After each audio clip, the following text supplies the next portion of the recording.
Alors, bienvenue à toutes et à tous au 12e Festival BD de Montréal. Welcome everyone to the 12th MCAF, Montreal Comic Arts Festival. This year, les tables rondes sont présentées par la Presse, notre partenaire média. La prochaine table ronde s'intitule Identités, Autochtones et représentations. Elle est présentée dans le cadre du colloque Au-delà des deux solitudes. Voici votre animateur, Jean Sébastien. Merci. Bonjour. Donc, bienvenue au Festival BD de 𝘗𝘳𝘗𝘬𝘓 𝘗𝘕𝘓. Peut-être qu'un jour ce sera le nom. We'll be going from English to French, français, anglais, et nous promenant d'une langue coloniale à l'autre. Donc, bienvenue. Moi, c'est Jean Sébastien, puis je vais laisser mes invités se présenter. Qu'est, Fabienne Théoret-Jerome 𝘗𝘗𝘗𝘦, Anishinaabe 𝘗𝘗𝘬𝘓. Je viens de 𝘗𝘢𝘗𝘗𝘦 en Abitibi, puis je suis illustratrice, étudiante en graphisme au collège antique.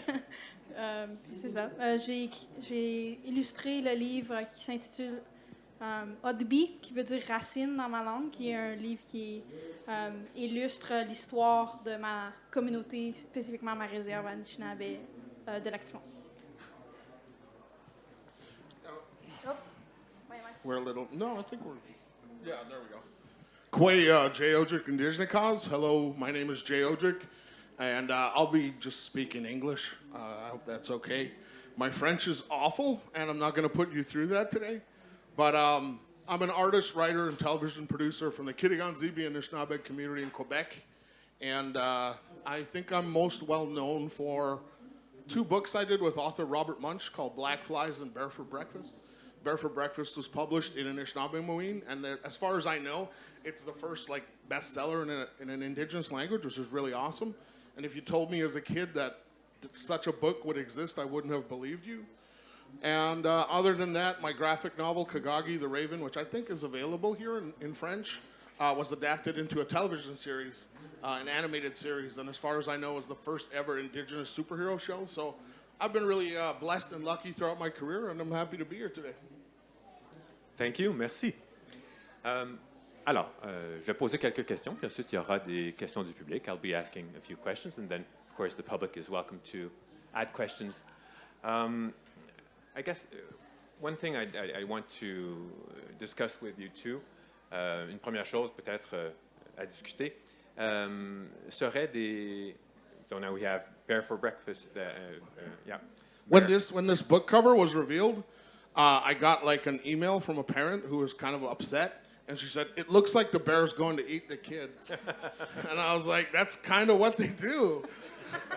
The kid's got his waffle, and the bear's looking at the kid, thinking that's going to be his breakfast. No one on the res had a problem with it. Yeah, so it wasn't someone for the res. No. Yeah. No. Yeah, and actually, this is a great kick-in for the first thing I'd like to discuss. How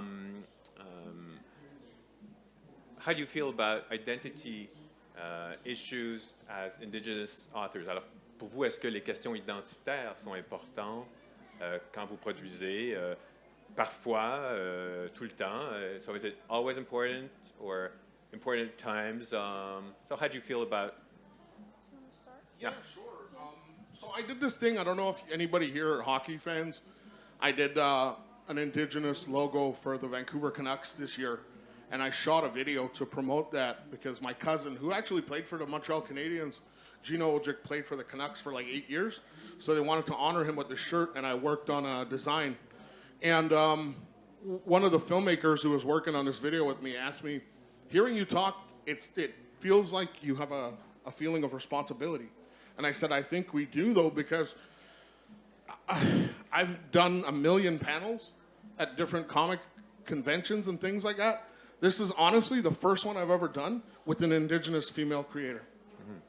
And whether this is fair or not, you are now representing our people, your gender, and it's the same in a way for me, where I don't just represent myself and my books, I represent our people.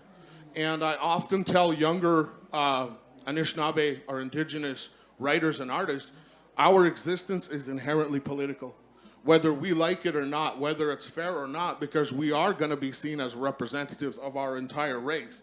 And it'll be that way until there's more of us on these stages. So for me, I've been at this game for a while, but it's always cool to see younger people coming up and doing these things and working in these fields and getting somewhere. So I think it's an important thing, whether we realize it or not, because we do carry a responsibility to kind of be the flag bearers for our communities and our people. Yeah, like you said, I totally agree. But also, for me, a lot of my art and my writing is specifically for Indigenous people. It's specifically for Anishinaabe people. And I feel like, you know, comment je dis ça? La découverte de mon identité est considérée comme une place politique où que les gens peuvent se débattre et questionner mon opinion, genre. Puis souvent, mon identité est comme l'identité de toutes les personnes autochtones. Alors, juste parce que je suis autochtone, je vais être considérée comme justement la porte-parole de tout le monde. Puis c'est quelque chose de très difficile parce que moi, je peux seulement parler pour moi-même. Puis c'est comme, justement, c'est quand j'ai commencé à faire, parce que je viens juste de commencer, là, quand j'ai commencé à être vraiment plus vocale avec tout mon art autochtone, c'était quelque chose qui était très difficile parce que souvent, on se fait solliciter par les universités, par les organismes pour en parler. Parce que c'est comme, enfin, il y a un autochtone qui vient puis qui parle de ça, mais en même temps, c'est comme, ils veulent pas nous payer ou genre, ils veulent qu'on dise quelque chose de spécifique ou, you know, fait que, ouais, c'est ça. Fait que... Yeah. When we were preparing for this, we had quite a few discussions before, and they were great. And one of the things that both of you talked about was the fact that there has been colonial representations of Indigenous people that are part of your imaginary, part of probably the imaginary of everybody in the room. So how do you, is that something you deal with, and how do you deal with? Donc en français, ben, on a tous des représentations autochtones qui viennent du monde colonial. Tant pour vous que pour les gens dans la salle. Pour vous, comment dealer en québécois?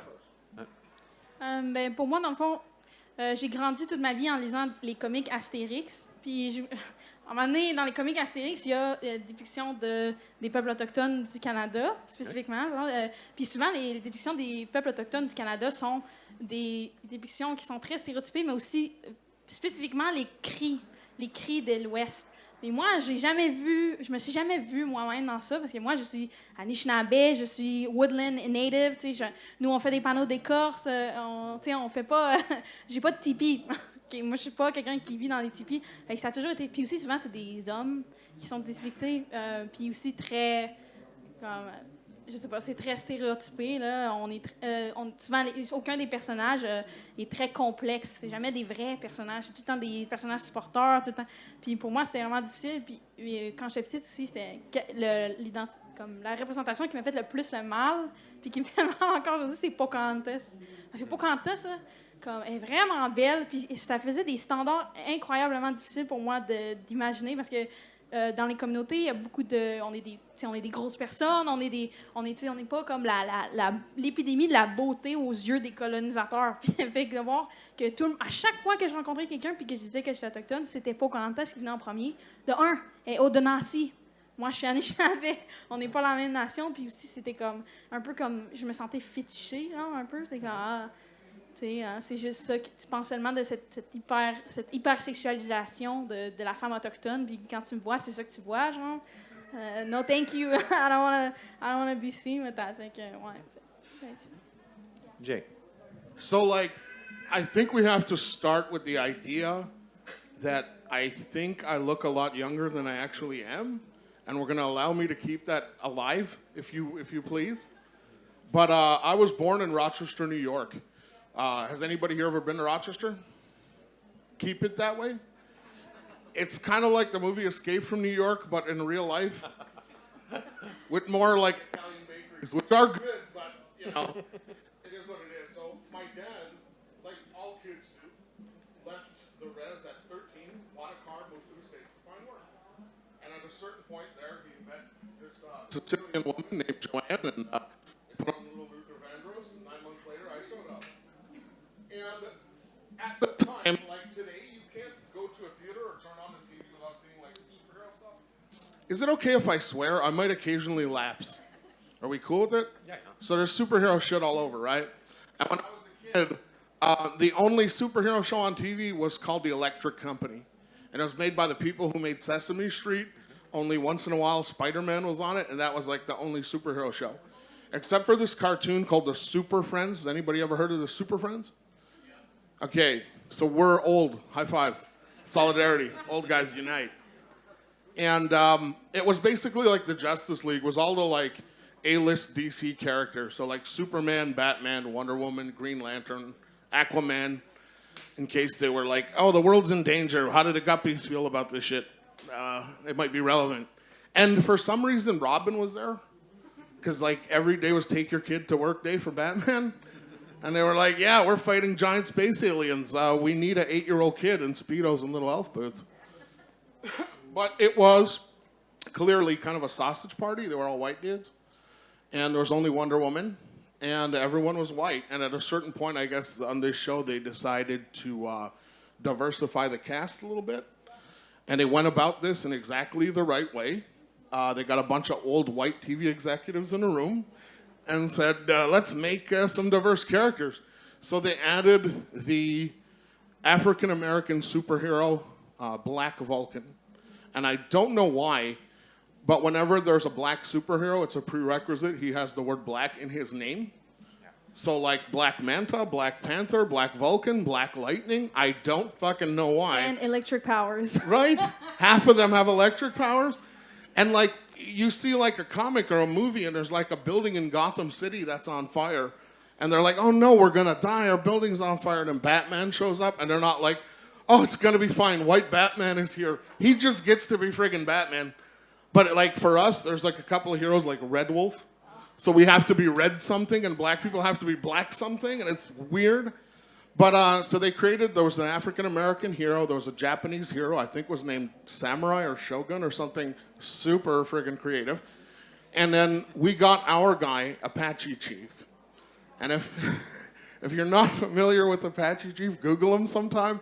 I'm real dubious as to whether he's an Apache or a chief, because I've met some Apache and they say they never voted for this prick. And at the same time, I'm not sure he's even Apache, and we'll get into why. But Superman has how many powers? Everybody here familiar with Superman? He can fly, he's super strong, he has super breath, which I assume means he never needs a Tic Tac and shit. His hair doesn't get messed up no matter how fast he flies. Oh yeah, he fucking flies. And he can see through your clothes, which isn't creepy at all. And he can shoot lasers out of his eyes. He fucking farts lightning, but we don't talk about that. And if you've seen the movie, the Christopher Reeve 1975 movie, has anybody here seen that? There's a power that I don't even know what to call it, where at the end of the movie, spoiler alert, Lois Lane dies. There's like a landslide and her car gets buried under a bunch of rocks and Superman goes, no! And then like any mature, intelligent adult, he fucking flies off the earth. I don't know why they show this. He leaves Earth, goes into space, comes back, grabs the planet, and starts fucking spinning it backwards, causing time to rewind. They did this in a movie. It's real. And I'm pretty sure in real life what happens is Earth spirals off its axis and goes out into the sun and we all die. In the movie, time rewinds and Lois is still alive. So I don't know what to call that friggin' power, but it seems pretty awesome. And Apache Chief had one power. And that was that if he said a magic Indian word, he grew to 50 feet tall. And they didn't say he was super strong or super fucking, he was just really big. And I'm like, well, you know, as a guy who like has a hard time on airplanes at 50 feet tall, it just sounds really inconvenient. But here's why I say what I say about him being not an Apache nor a chief. The word he had to say to activate his powers, the magic Indian word for this Apache, was 𝘗𝘗𝘗. Peak representation. Yes. And even as a kid, I was like, yo, this is messed up, though. Like, this is weird. And he had that, like, Hollywood Indian voice. How many moons ago my people came. And I was like, My dad doesn't talk like that, No, though. and also, like, Indigenous people were always represented to be, like, stoic, calm, you know, and, like, mysterious. But we're the funniest people I've ever met. Like, I don't know if you know Indigenous people, if they don't talk around you, it's because they're shy and they don't know you. But when you get to know them, it's like the laugh is so bright, so amazing, and the jokes are so stupid and funny, and it's amazing. You want to meet some people who enjoy life? Meet some people who survived genocide. Yeah. You're going to see some people who appreciate the value of life. But, so my whole thing was as a kid going, like, this Apache Chief guy is the only Native superhero I've ever seen, and he's really lame. And if you have never seen him, he basically wears, like, a leather buckskin vest, little John Cena wristbands. And a loincloth. And a loincloth. And as a kid, I was like, Batman has the coolest suit, and my guy didn't even get pants. Like, Superman's great weakness is kryptonite, and my man's is a stiff breeze. Because he doesn't even have underwear. So, I mean, you know, Batman didn't need Robin seeing that kind of shit, so it was awkward. But that was the only time we ever saw Native people, and I remember thinking, like, it would be cool if there was a Native superhero for kids like me and kids like us, and that's what I wanted to create with 𝘗𝘗𝘓. The Raven was just a character that felt authentic, that could appeal to people both on and off reserve, because all I ever saw was crappy stuff like Apache Chief. Yeah. Mm-hmm. Sorry that was so long.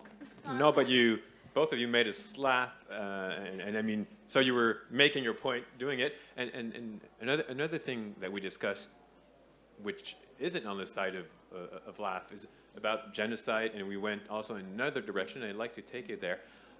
There have been quite a few representations of residential schools in the past years, and in comics, but in movies and in books. And one of the things we discussed is the issue of trauma porn. Difficile à traduire, mais donc, on peut dire trauma pornographique, peut-être si on voulait traduire, qui est un enjeu qui existe pour notamment les Noirs aux États-Unis, mais on en a discuté ensemble. So I'd like to take you there. Alors, je ne sais pas qui veut commencer un peu sur ce type de représentation. Est-ce qu'elles sont importantes? Est-ce qu'il faut les faire? Est-ce qu'on continue à les faire? I feel like in regards to trauma porn, it's just about this idea that we cannot allow Native media, Native content, Native art to just solely be about one thing. I also think there's it becomes a situation where we can't allow ourselves to just be boiled down to that. No matter how important it is, it's important that we address those things, that we recognize those things, because if we don't do that, then it can happen again, right? I also feel at the same time, like, I don't know the exact number at this point, but, like, when Trudeau took office, I believe there were 180-something boil watery advisories on First Nations across Canada. Yeah. I don't know how many there are now. I know it's gotten better, but there's still a lot. And for example, in my community, my mic keeps dying. That's I think it's because you're facing it that way. If you face it that really? way, yeah, that's what I noticed. Okay. I'll just shout at everybody. It's fine. But, like, in my community, the issue is not a boil water or bacteria related. The issue is radiation. Our water is irradiated. We treated it for uranium, and we got the water to safe levels. But now there's a certain amount of radium in the water. And when we went to the Canadian government to ask for money to do full testing, they said, no, it would be cheaper to just give everyone bottled water. So even though we have bottled water to drink, we still bathe in it. We wash our clothes in it. Parents wash their babies in this irradiated water, and we don't know the levels. So there's a lot of things that are going on in this country today regarding Native people that we also need to talk about. And I don't think we see enough of that. I think too often we concentrate on things of the past because I think, in all honesty, it makes people feel better. And you go, oh, well, that's in the past, and now today's a new day, and everyone's doing great. And it's like, not so much, right? So I'd like to see more about, for example, the overrepresentation of Native people in the Canadian incarceration system, specifically women, where I think 1 in 3 people in, like, Saskatchewan and Manitoba in Canadian prisons is a Native female. I'd like to see more about that kind of stuff. So there's still room to grow, but the trauma porn thing just comes down to this idea that, like, a lot of Native content we've seen has just been about our trauma. I think a lot of it is like, oh, I can't believe that happened. Oh, thank God that doesn't happen anymore. But that's not true. Because I live racism every day in systemic, like, environments, like hospitals. Like, there's so many Indigenous women that, like, well, we know the story of Joyce. Well, that happened to so many women that didn't have their phone out, that couldn't have filmed it. Like, I've lost my ovary to a racist doctor. Like, he said I was too fat. He said I was, it was just my period pains. And then I ended up losing my entire, like, reproductive system to that guy. So, woo. But, like, I just mean, like, also, like, all those stories that are happening right now I feel like they're almost too real for people to face. Not as in, like, they're not capable of it, but to dismantle all those issues would mean to dismantle the entire system. But it would mean to get, like, because even the hospitals that hurt Indigenous women hurt non-Indigenous people too. They hurt white people too. They hurt white women, everybody. And I just feel like a lot of people are so stuck in playing that role that they've been playing their whole life that they're scared to dismantle that whole issue. But also coming from trauma prone, my family, we never I've had uncles that went to the residential schools and everything, but my family has never been myself. So my family, my people speak my language. I have very strong women in my family that have a very strong matriarchal system within my family. And so for me, like, I've never heard those stories. Like, I've heard of stories from other families, but for me, the stories were my mom growing up in the woods and, like, and putting bear grease in our hair and getting spruce branches to go smoke the estrogen and, like, stuff that I never see. We always talk about our trauma, but never, like, the life I lived, the life that we live, And I feel like that's so much more interesting. Like, I would love to write books about our spiritual stories. There's so many, Indigenous storytelling is so much more interesting and so different than conventional storytelling. It's very circular. Like, you notice in when Indigenous elders talk, they talk in a circular way, meaning they start. You ask a question and they start telling you a story and you're like, what the heck? Where's that going? And they tell you this story about their whole life and then slowly it starts to make sense. And you're like, oh my God, they are answering my question.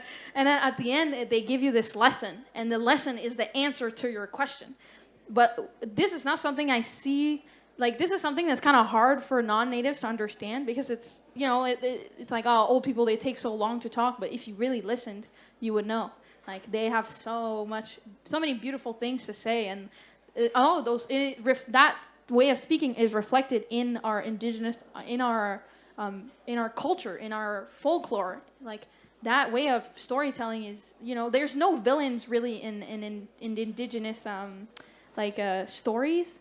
There's no villains. There's, like, tricksters, and there's, like, people do bad decisions, but they're never the villain. They're deep, like, interesting and complex characters. Like, even the I don't want to say the word, but the W, like, his whole thing is that he committed cannibalism and he became an evil being, but he was never portrayed as evil to begin with. He did that, his sadness turned him into a monster, but he was never, we have empathy for him, like, he's never portrayed as, like, something who's gonna hurt you or something, like, I want to see more of that than just, like, yes, the residential schools, like, yeah. Which, I mean, but yeah.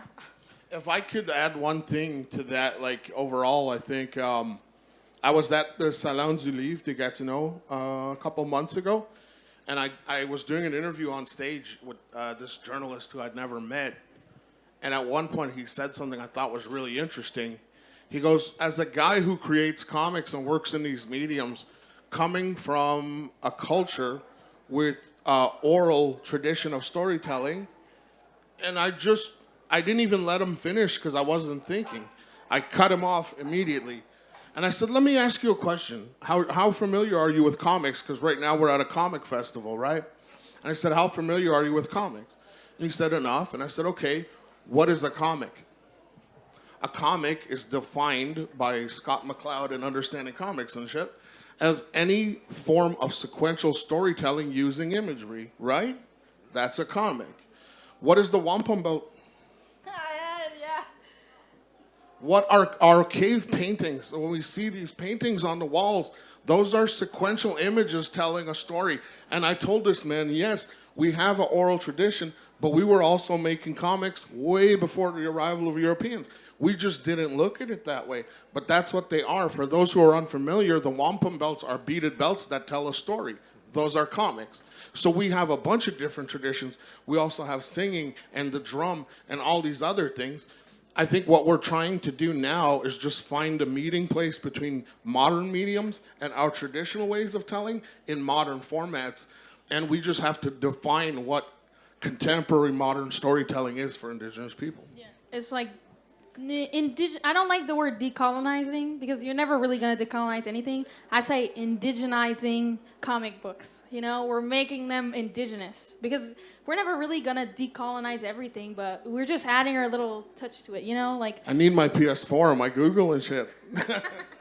I'm not ready to give those up. Yeah, like I feel like the internet and the whole world has so many tools for us to share our stories. We shouldn't like discredit them because they're not traditional. And like how many Native people are connecting through like TikTok and social media definitely. through like all around the world. Like it's amazing. We would have right? never met if it wasn't for Zoom. Exactly, right? So I mean, it's a cool thing, and to be able to see these people and to see like older people telling their stories and having that preserved digitally is fantastic. I wish we could do more with like medicine and things of that nature, but true. You know, we got Facebook.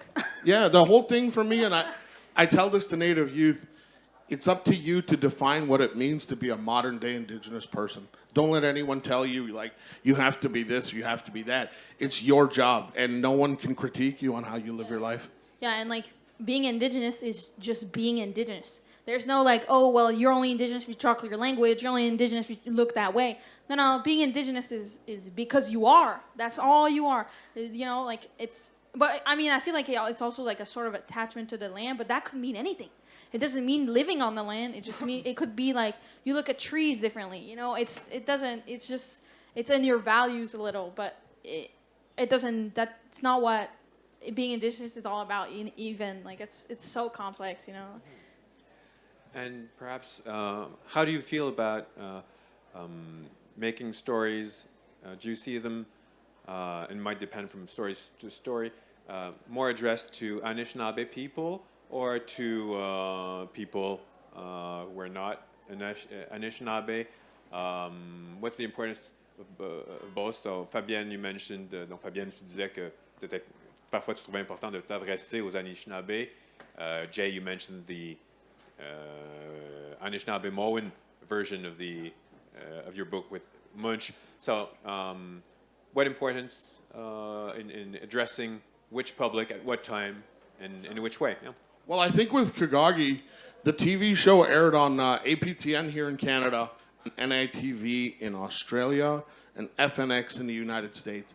And I know in Canada, because we were on basic cable package, we were on we were available to between 9 to 11 million homes, which friggin' blows my mind, right? Like, I can't imagine what 11 million people looks like. It would freak me out. But because we were able to do that, it enabled me to go, okay, could we do it in Algonquin? Like, why not? And the network was like, sure, we don't mind. And okay, so we came up with the idea of doing 3 different language versionings, one completely in English, one completely in Anishinaabe, and one that was a mixture of the two, about 25-30% Algonquin, I guess. And the way this worked was the show was being animated. We had rented office space at this place called Bridge Studio in Burbank, Burnaby, BC, right beside Vancouver. And if you've never heard of it, it's called Hollywood North. They call it Hollywood North. These big giant sound stages, and literally right next to the 𝘗𝘂𝘗𝘗𝘓 office. I'm losing my mic again. Right next to the 𝘗𝘂𝘗𝘗𝘗 office was the production office for a show called Once Upon a Time on ABC. So you'd walk out of the 𝘗𝘗𝘗𝘗𝘗 office late at night, and there'd be a bunch of extras standing around in Disney princess uniforms, and it was trippy as shit. But the English voiceovers were done at Bryan Adams' studio in Gastown. Bryan Adams' multi-million-dollar facility where several hit albums have been recorded. And the Algonquin version was recorded on my reserve in what used to be a corner store and we turned a beer cooler into a soundproof room. And we were doing this in like August, and we're like, okay, after about 20 minutes, get them out of the room because somebody's gonna die of like a heat stroke. It's super hot in that little room. So resi. Yeah, it was super resi, and that was 𝘱𝘗𝘮𝘥 in a nutshell. Was like finding ways to make it work between like the modern entertainment industry and system and resi. And I think that's really what it's coming down to, is trying to find ways to make things work. And I've tried to do my best, and it's enabled me, after the success of Black Flies, which was my first book with Robert, it did way better than I think even the publisher expected it to. And the reason why it did well, a big part of it anyway, was because I did a lot of media to promote the book. And that's an important thing. We have to do those things. And it was very important to me that Native kids could relate to 𝘗𝘗𝘮𝑥. It was very important to me that Native kids could relate to the story in Black Flies. But at the same time, if I'm going to get away with more, we need to sell a lot of books. That's the only way I can push for more. And because we sold a lot of copies of Black Flies, when Bear for Breakfast came around, I said, listen, the first time around the media was interested because Robert Munsch was working with an Indigenous artist. That's not going to be enough this time. We need a hook. And the vice president of Scholastic Canada told me, it sounds to me like you've got an idea. And I said, it sounds to me like you know me pretty fucking well. Why don't we do it in Algonquin? It's never been done. I can go to the media with that. The media will want to tell this story of one of the world's biggest publishers. These are the people who publish Harry Potter. Why don't we put out a book in Algonquin and we can get it on every store shelf across the country? It's never been done. And if that works, then we can do it in Mohawk. We can do it in Cree. We can do it in Mi'kmaq. We can do it in whatever. But we have to get it started. So everything in my career has always been, if you give me an inch, I'm going to try and take as many miles as I can, because that's the only way these things change, right? So my whole career has been about that, and being able to say it's important that Native people and kids see themselves reflected authentically in my work, but we need it to work in a mainstream way, because numbers are what these companies understand. Yeah, for me, c'est complètement différent parce que pour moi, je travaille spécifiquement avec beaucoup des chercheurs des universités. Donc moi, je fais beaucoup de matériel éducatif pour des écoles, majoritairement des écoles dans les communautés autochtones. Fait que pour moi, la dernière fois que j'ai dessiné une personne non autochtone, c'est genre en 2018. OK? Puis pour moi, c'est quelque chose que j'ai toujours voulu faire. Parce qu'il y aura des milliers de personnes dans le monde qui vont dessiner des personnes blanches. Il va y en avoir plein des artistes qui vont dessiner des personnes qui leur ressemblent. Mais il n'y a pas beaucoup d'artistes autochtones qui vont dessiner des personnes anishinabés qui me ressemblent. Tu sais, des personnes avec des gros corps, tu sais, des personnes avec le dos un peu, tu sais, comme arrondi. Il n'y a pas beaucoup de monde qui vont dessiner des trucs de même. Fait pour moi, c'était important. Puis je prends jamais des contrats s'ils veulent que je dessine quelqu'un de non autochtone. Puis tu sais, OK, je suis capable de dessiner des personnes non autochtones, mais je veux dire, that's what I prefer. I want to see people who look like me. I want to draw people who look like me. I don't want to...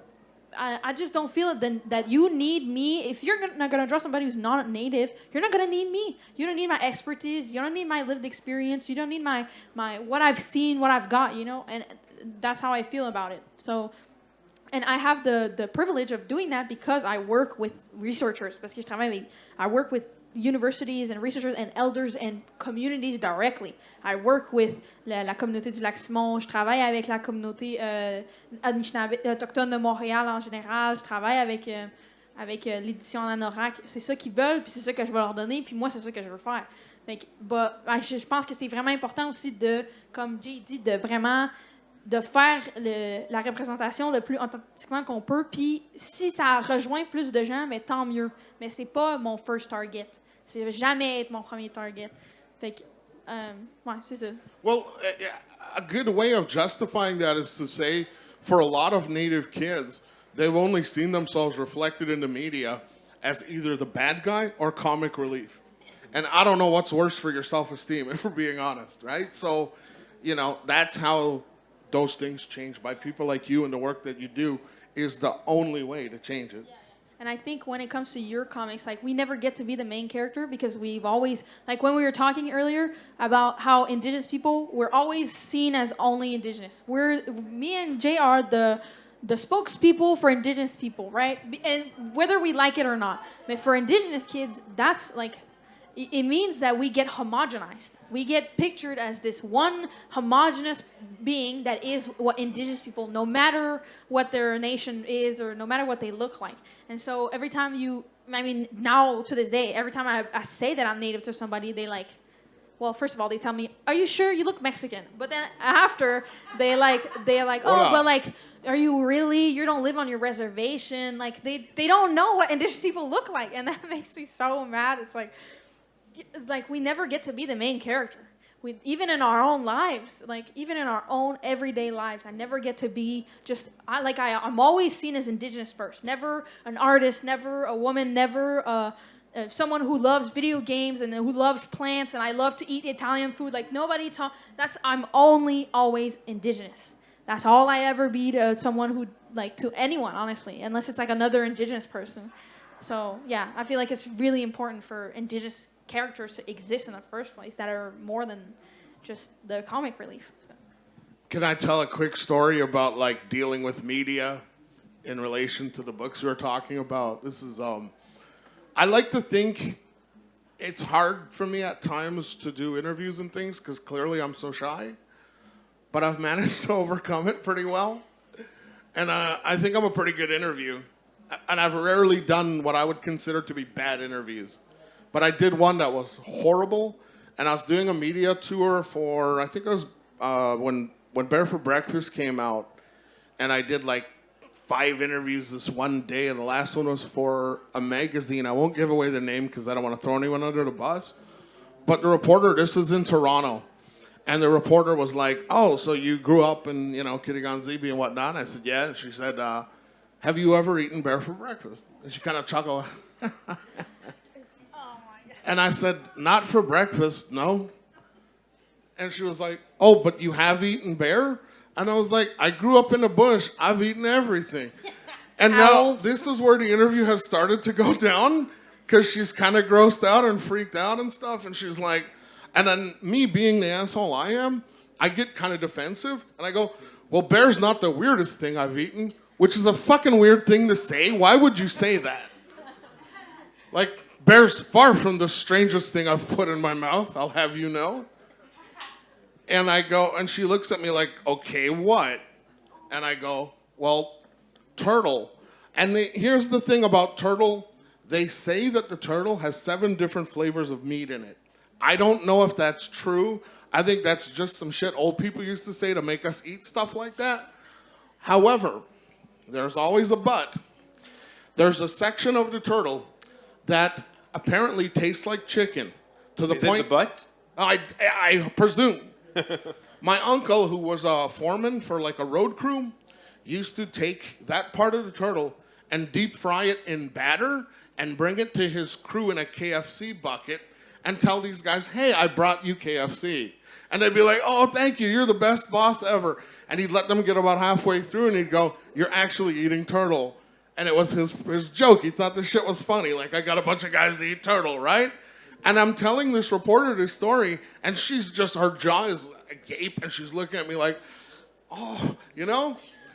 And rather than go, okay, look, this interview's done, just thank her for her time and walk out, I throw one last Hail Mary shot at this, and I go, well, there's actually something very convenient about eating turtle. And she goes, really? And she bites. Hook, line, and sinker hard. She goes, what's that? And I go, it comes in its own bowl.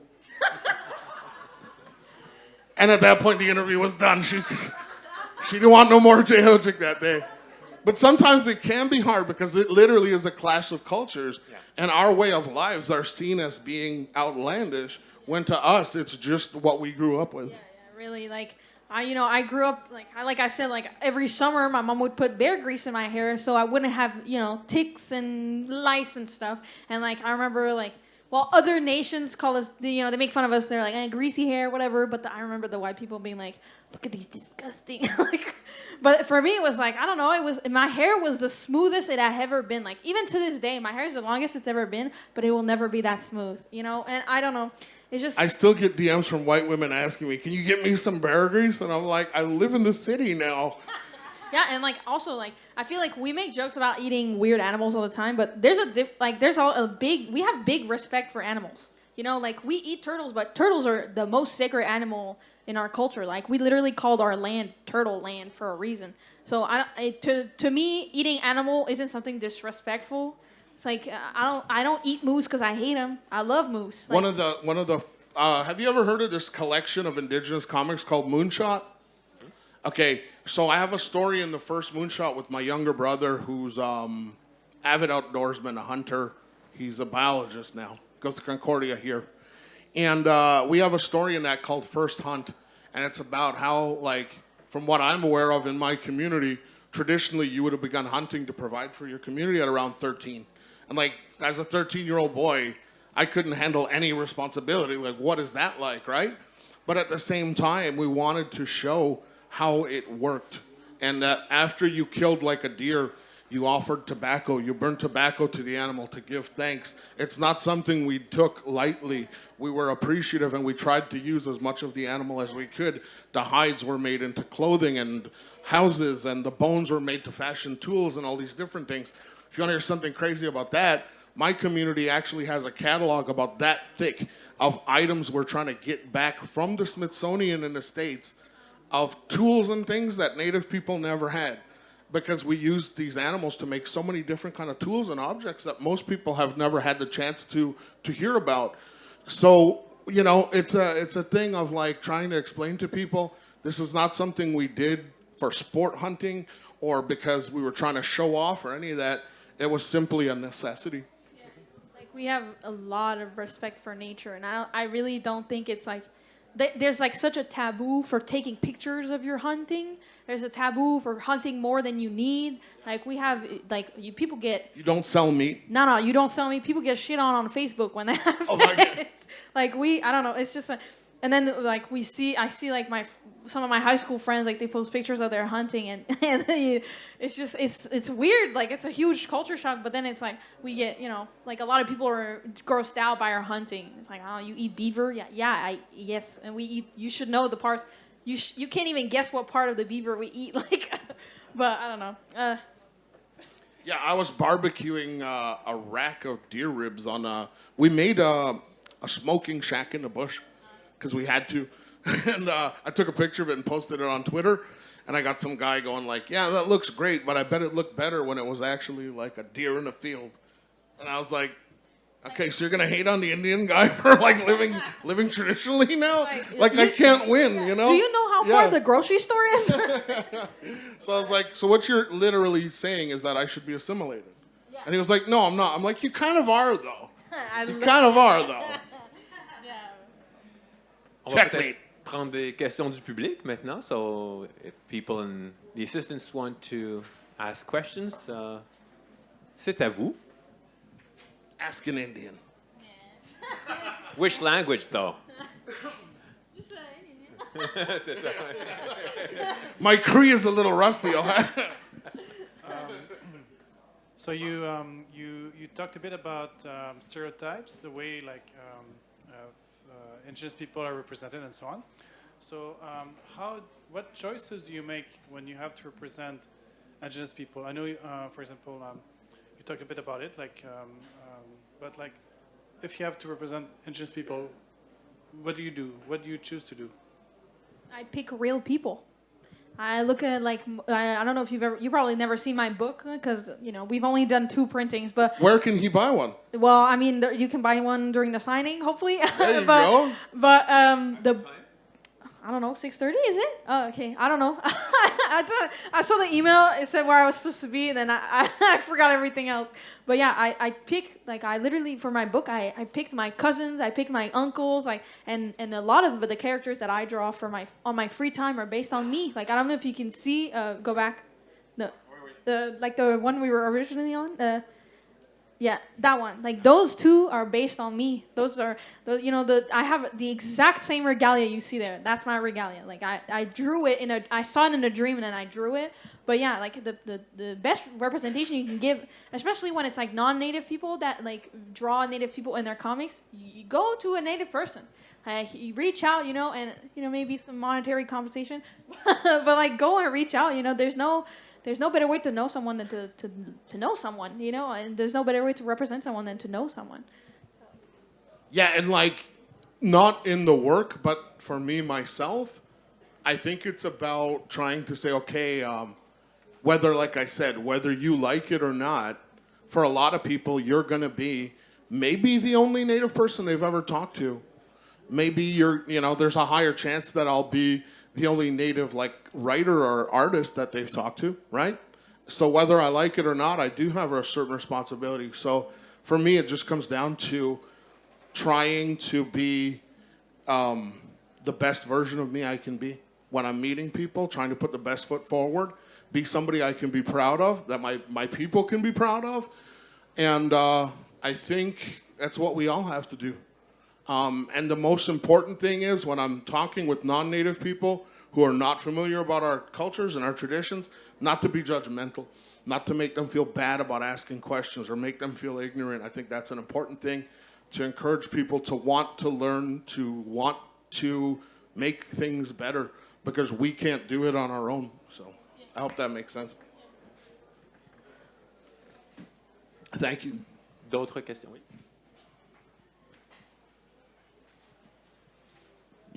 Hello, thank you for coming today and speaking with us. Thank you. I'm wondering what creative work or story really had an impact on you as an artist?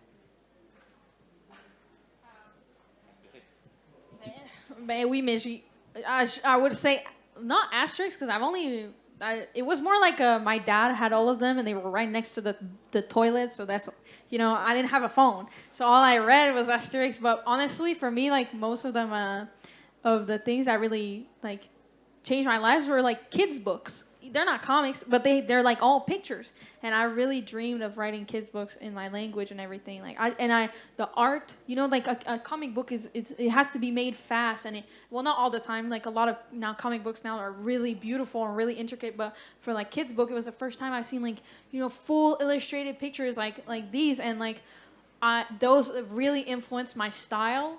Today, like most of my style is very much inspired by kids' books. Like I draw very childish paintings, and that's what I like the most. But honestly, I'm still not a writer. Let's say I'm more of an illustrator. But I hope that one day I get to make a real graphic novel. And so, if you have any recommendations on comics, come and tell me, because I really need more. I just need to be more read. So thank you. Alan Moore. Watchmen in particular. When I was a kid, John Byrne and Todd McFarlane. Because I remember because like we left the States when I was a kid. And on the res, we brought a bunch of books with us. There's a comic book shop down the street from where we lived in Rochester, and we brought a bunch of these books with us to the res. And there was nowhere in like a small town beside the reserve to buy comics in English. And all these comics had the same little insignia on the inside front cover with the address of the publisher, and it was always New York City. And in my little kid head, I was like, well, fuck, we were in the States and we left. So now you can't do this. It's too far away, right? So again, me being a dumb kid, my older brother subscribed to the Marvel G.I. Joe comic book. So we get it every month in the mail. And I drew a bunch of characters. And I mailed this to Marvel, and I said, hey, if you want to use these in your comic, go ahead. So I was literally giving away IP for free, and now as an adult, I'm like, what were you thinking? Now, obviously, Marvel was not going to publish these characters, but they did write me back a letter. And at the time, I was 10 years old, and I don't know about you, at the age of 10, I didn't get a lot of mail. So my mom walked in my room and was like, hey, you have mail. And I'm like, is it Santa? Like, he's my only correspondence. Native Santa. And she said, no, it's from Marvel. And there was a little Spider-Man on the letterhead, and I opened it up, and inside there was a letter with Spider-Man again on the letterhead from a Marvel editor. And it said, Dear Jay, while your passion and enthusiasm for comics is apparent, your skills are not yet at the Marvel level. So I got my first rejection letter at 10 years old. And my reaction as a res kid was like, shit, it ain't even legal to hire me, though. What are y'all running, a sweatshop? How does this work? Are we Nike now, Marvel? But even though you would think that would have been like a bad situation or a bad experience, it was the opposite, because what it told me tacitly, tangibly was, you can reach it. You can get your work to somebody and they'll see it, and it's real. So for me, Todd McFarlane, who created Spawn, and he drew Spider-Man from Marvel Comics and a bunch of other stuff, but now he's had TV shows, video games, movies, action figures, all based on his work. I remember seeing an article in a newspaper about Todd being from Alberta and having a moment of going like, oh, we can do that too, like even if we're in Canada. So I had the opportunity to talk with him at Fan Expo in Toronto last year, and he was real cool. They say don't meet your heroes. And a lot of the time, that's sound advice, but Todd was actually really cool because I told him, like, I don't mean to make you feel old, but, like, you were my Michael Jordan or my Wayne Gretzky. You know what I mean? You were who I wanted to grow up to be. And I got the TV show. I didn't get the toys and the video games and movies, but I got the TV show. Yeah, right, thank you. And he actually said, have you done anything I might be familiar with? I mentioned the Munch books. He said, oh, can I have one? So, I mean, I got to give my book to one of my heroes growing up, which was awesome. But we were talking about that, and I said, I remember finding out that you were from Canada. And even though I don't consider myself Canadian, I'm an Anishinaabe, I said, just to know that it was still possible we didn't need to be in the States. And he said, the same thing happened to me. I saw a Canadian comic book creator, said, oh, we can do this too. So one of the other things I always try to make sure I tell kids is, whether it's because you are not in the States, or because you're brown, or because you're a girl, or because you're whatever, we can do this too. And whenever Marvel gets the fuck around to doing an Indigenous superhero TV show, applaud them for it, but don't let them tell you they did it first, because Kagagi's like 7 fucking years old. Thank you. Just like everything else, we were here first. Thank you. D'autres questions? Hein? We had a good time. I think we had a good time. We learned, we laughed. Ben alors, je veux vous remercier beaucoup. Thank you very much, 𝘕𝘓𝘗, Fabienne, 𝘕𝘓𝘗, Jay. 𝘕𝘓𝘗, 𝘕𝘓𝘗, thank you all. You're awesome. Had a great time.